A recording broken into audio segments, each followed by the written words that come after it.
Hello बच्चों, let's read this question.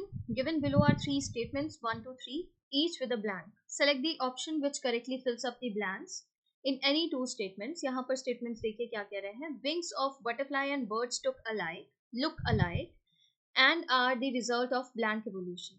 तो यहाँ पर आप क्या देखते हैं, जो wings होते हैं butterfly के और birds के, wings दोनों की ही बात कर रहे हैं. Function कैसा perform कर रहे हैं? Similar और सेम फंक्शन, एक जैसे दिखते हैं, बट जब आप उसका ओरिजिन देखते हैं, ओरिजिन कैसा होगा? डिफरेंट होगा, स्ट्रक्चर डिफरेंट होगी. तो ये आपको क्या बताता है? कन्वर्जेंट इवोल्यूशन और एनालॉगस ऑर्डर. कन्वर्जेंट इवोल्यूशन, और ये दोनों क्या है? Wings of bird and butterfly. ये एग्जाम्पल है आपके, ये आपके एग्जाम्पल होते हैं किसके? ये आपका एग्जाम्पल है कन्वर्जेंट इवोल्यूशन और एनालॉगस ऑर्डर. ठीक है, इसको इरेज कर देते हैं.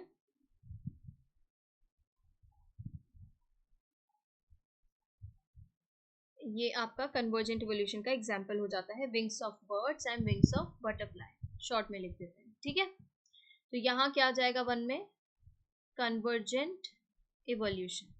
ठीक है, नेक्स्ट देखिए, Miller showed that methane, ammonia, water and hydrogen when exposed to the electric discharge in a flask resulted in formation of blank. तो मिलर ने ये जो कंडीशंस बताई हैं कि अमोनिया यूज किया, वाटर, हाइड्रोजन, ये सब क्यों यूज किया मिलर ने? Electric discharge in a flask ये क्यों कराया?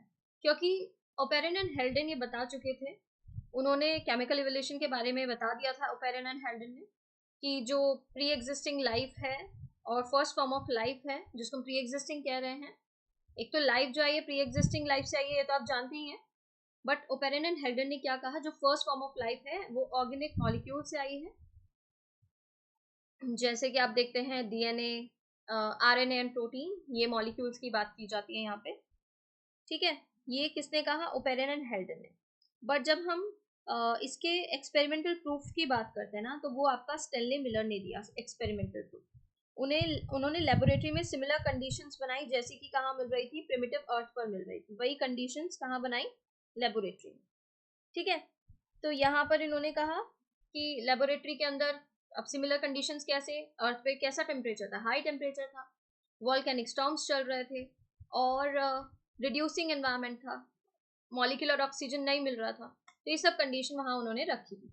तो वही कंडीशन लैब में किसने बनाई? मिलर ने बनाई, स्टेनले मिलर ने. और वहां पर फॉर्मेशन देखा अमाइनो एसिड का.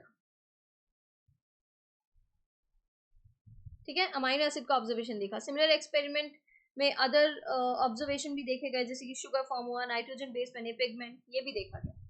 ठीक है, बट यहाँ पर स्टेनले मिलर के एक्सपेरिमेंट की बात करें तो उन्होंने हाई टेम्परेचर लिया और वाटर वेपर लिया हाई टेम्परेचर पर, लगभग 800 डिग्री सेल्सियस पर. ठीक है, और स्पार्क डिस्चार्ज कराया इलेक्ट्रोड्स के हेल्प से. ये सब कंडीशंस उन्होंने बनाई और यहाँ पर फॉर्मेशन देखा गया अमाइनो एसिड का. तो सेकंड में क्या आ जाएगा आपका? Amino acids. According to Darwin, evolution took place. Darwin के अकॉर्डिंग अगर हम देखें तो इवोल्यूशन क्या है? इवोल्यूशन होता है took place due to small variation and survival of the fittest. तो यहाँ पर देख लेते हैं यहाँ क्या दिया है. सडनली, डार्विन ने कभी नहीं कहा सडनली हुआ है. सडनली अगर बोला है तो म्यूटेशन के बारे में ह्यूगो डे व्रीज ने बोला है. इसमें भी थर्ड में सडनली दिया है, बाकी थर्ड में किसी में नहीं दिया है. ठीक है, बी में दिया है कन्वर्जेंट एंड अमाइनो एसिड. तो देखिए 1 में क्या आ जाता है? कन्वर्जेंट, और सेकंड के लिए क्या आ जाता है? Amino acid. ये हमारा करेक्ट ऑप्शन बन जाता है. शुगर्स एंड डाइवर्जेंट, ये इनकरेक्ट हो जाता है. ऑप्शन बी इज करेक्ट है. इसके regarding information you NCERT class 12 page number 111, 118, 119 पर गिवन है. Thank you.